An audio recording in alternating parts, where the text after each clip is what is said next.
Au nom du Père et du Fils et du Saint-Esprit. Amen. Bienvenue, chers frères et sœurs, chers amis en Christ, dans ce quotidien Jésus, numéro 131. Nous sommes aujourd'hui le jeudi de la 3e semaine de Carême et nous fêtons Sainte Bénédicte.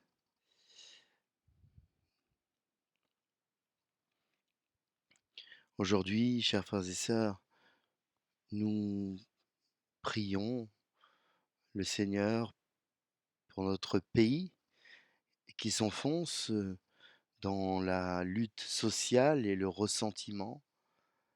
Ascensions-nous à la prière des laudes de ce jour. Père des Lumières, ton Christ a brillé sur nous pour que nous ne marchions pas dans les ténèbres. Nous t'implorons que la parole soit la lampe de nos pas. Donne-nous assez d'amour pour oublier notre intérêt et vouloir le bien de tous.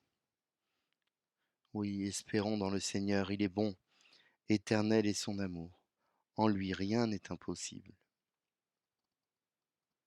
Bienheureuse Bénédicte, Clarisse, toi qui as succédé à Sainte Claire, prie pour nous qui avons recours à toi.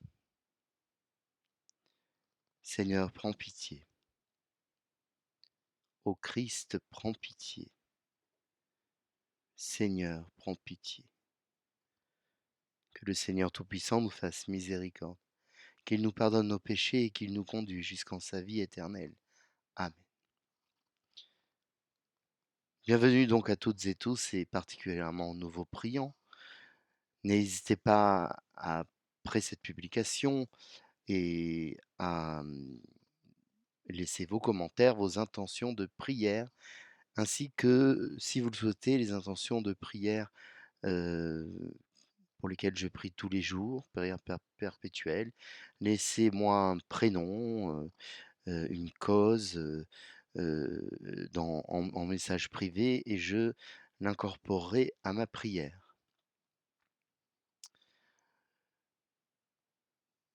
Mon éditorial aujourd'hui fait un petit peu le point de ce dont j'ai voulu prier. Nous voyons des poubelles qui s'accumulent dans les villes, des poubelles jetées devant le siège du parti présidentiel, un homme qui fait la grève de la faim pour dénoncer les salaires de misère qui ne permettent pas de vivre de façon convenable.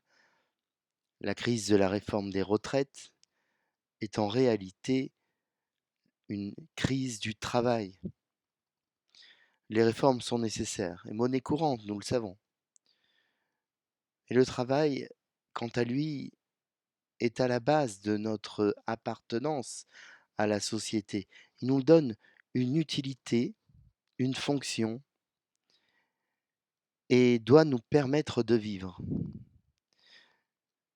Et voici que le fruit du travail semble ne plus être suffisant et que les conditions morales pèsent de plus en plus sur les travailleurs.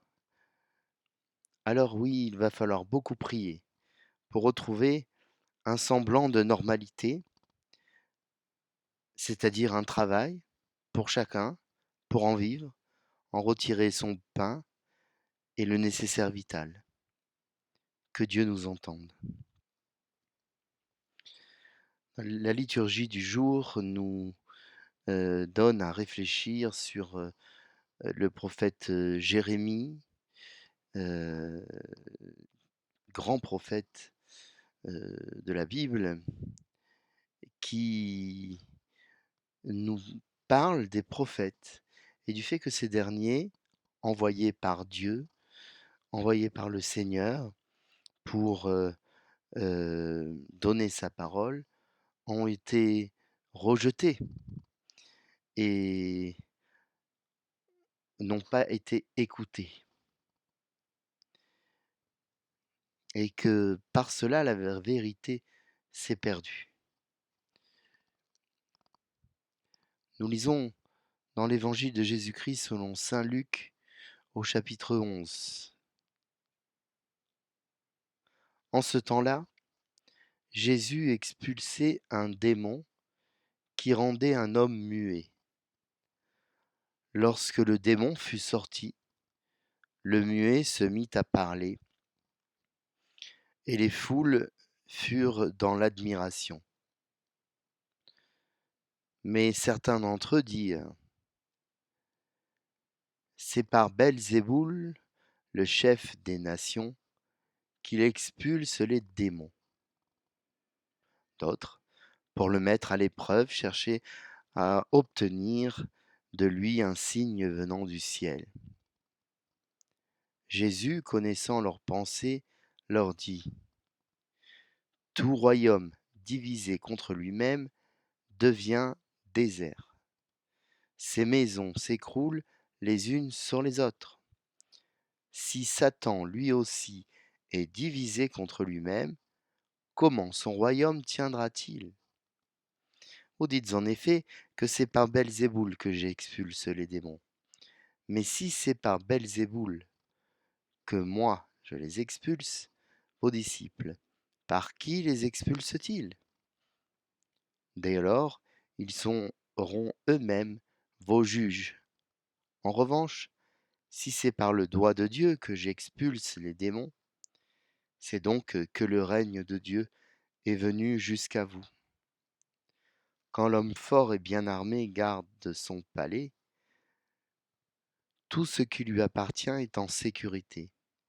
Mais si un plus fort survient et triomphe de lui, il lui enlève son armement, auquel il se fiait, et il distribue tout ce dont il l'a dépouillé. Celui qui n'est pas avec moi est contre moi, celui qui ne rassemble pas disperse. Nous acclamons ta parole. Louange à toi, Seigneur Jésus.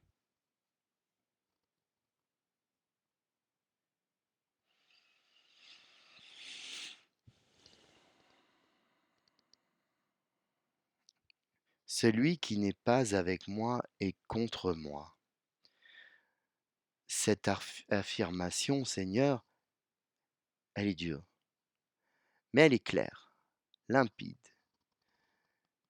Car en effet, comme tu le dis juste après, celui qui ne cherche pas à rassembler avec toi, par toi et en toi, à ta manière, celui-là disperse, divise, et par conséquent fait le travail du diable, qui est le diviseur, qui est celui qui sépare et qui dit non.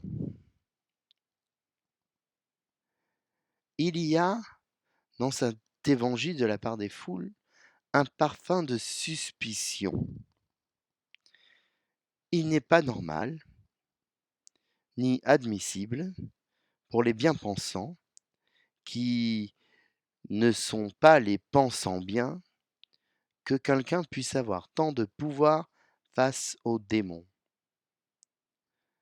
Car nous-mêmes, nous n'en avons pas, ou peu.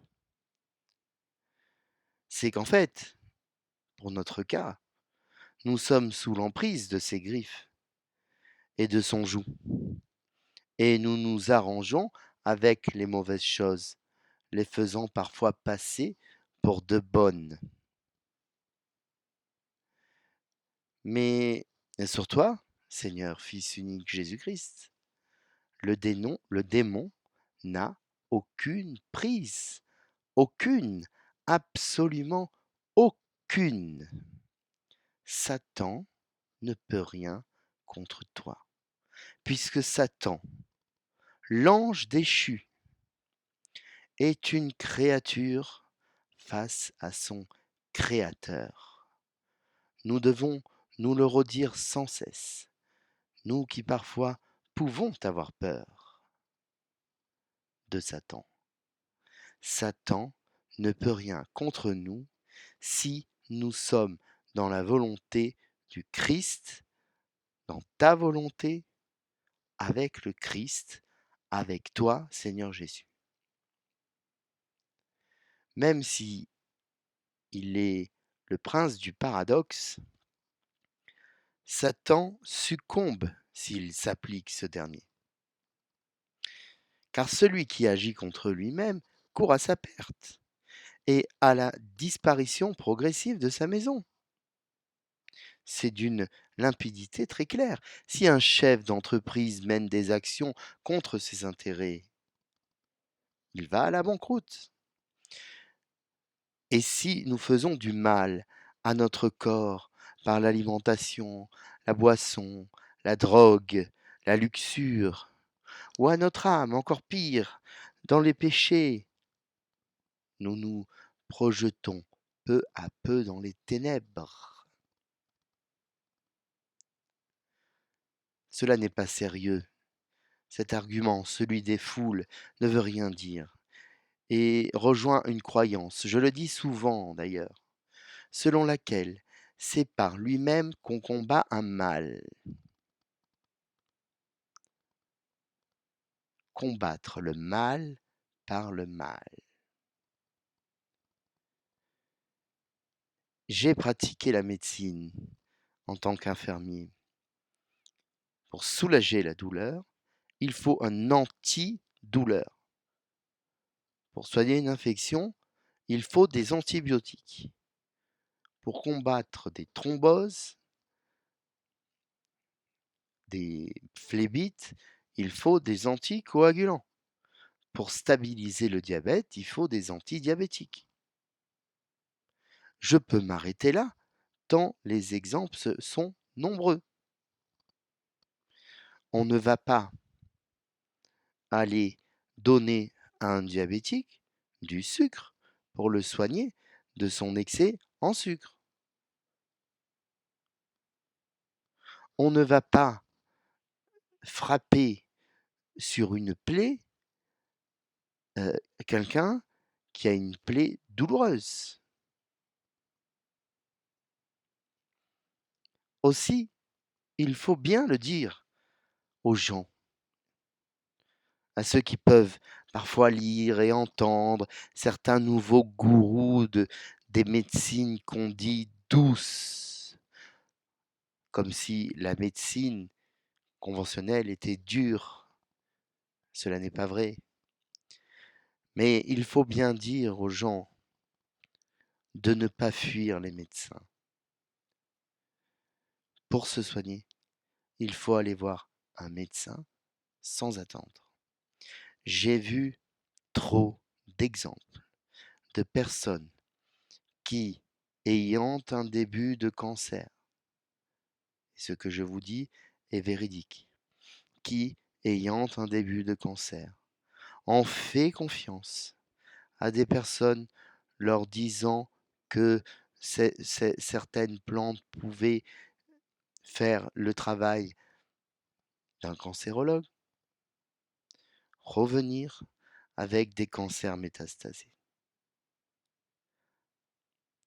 C'est un gâchis. Pour se soigner, il faut aller voir un médecin, sans attendre. Et notamment le plus grand d'entre eux, toi, le Christ, qui vient ramasser les pécheurs et soigner les péchés. Jérémie, le prophète Jérémie nous prévenait déjà. Le seul salut est d'écouter la voix de Dieu.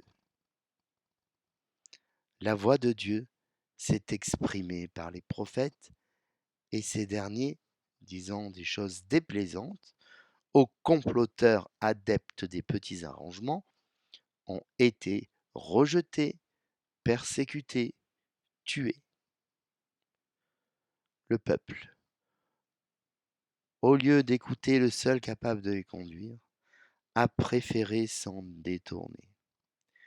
Il s'est éloigné de lui-même, s'est retourné contre lui-même et est allé à sa perte, jusqu'à ne pas reconnaître son roi et son Dieu, toi notre Seigneur Jésus-Christ, qu'ils ont préféré accrocher à la croix. Non, Seigneur, tu n'as rien à voir avec Satan. Tu n'es pas le diviseur, mais le rassembleur. Tu es celui qui accomplit par la force du doigt de Dieu. Je voudrais revenir sur cette histoire de médecine douce et de médecine dure. Il n'existe pas de médecine dure.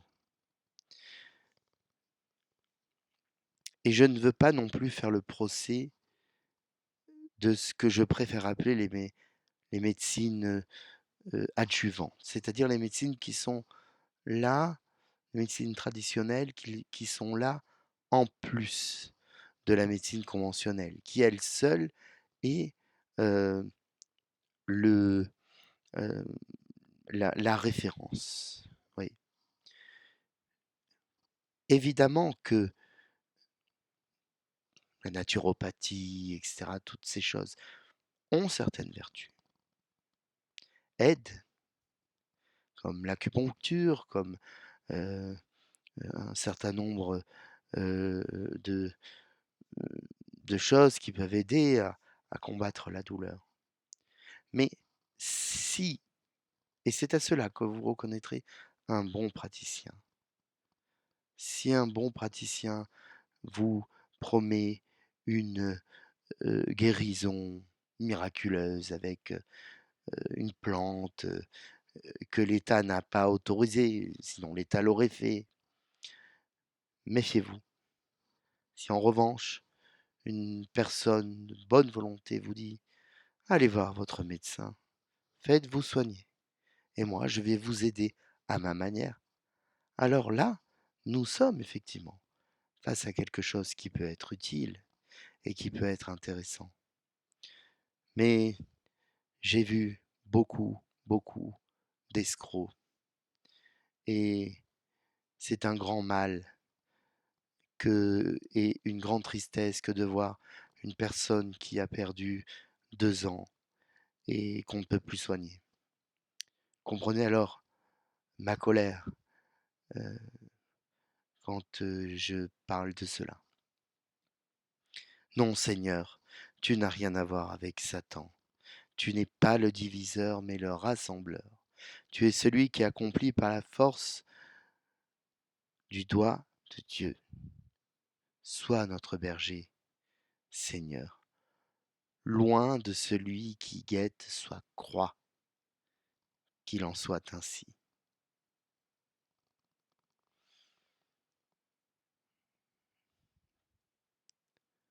Prions.